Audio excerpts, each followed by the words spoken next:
कर्ता या शब्दातील सिद्ध शब्द कोणता आहे? बघा आता सिद्ध शब्द याचा अर्थ काय होतो? मूळ शब्द. मराठीमध्ये जे मूळ शब्द आहेत त्यांना आपण सिद्ध शब्द म्हणतो. आणि मराठीमधले जे धातू आहेत, जा, ये, उठ, बस, हस, पी, गा, रड, हे सर्व धातू मूळ शब्द आहेत, ठीक आहे, मराठीतले. आणि मग त्यांना आपण सिद्ध शब्द असं सुद्धा म्हणतो. ठीक आहे, सर्व धातू हे सिद्ध शब्दामध्ये येतात.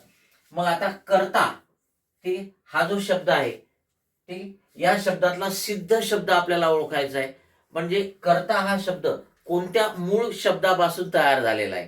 ठीक आहे, कार्य करणारा, कर्तृत्व, कर आणि कर्ता.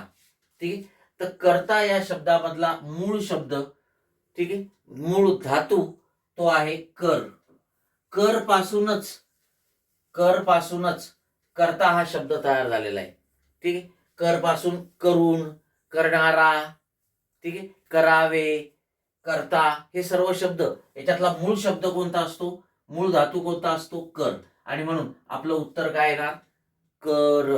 ओके, तर कर हा सिद्ध शब्द आहे आणि सर्वच धातू सिद्ध शब्दामध्ये येतात. ठीक आहे, याशिवाय जे शब्द आपल्या मराठीतले आहेत, मूळ मराठी लोकांच्या बोलीभाषेतले आहेत, बरोबर आहे, त्यांना आपण काय म्हणतो? सिद्ध शब्द म्हणतो. Okay, yes.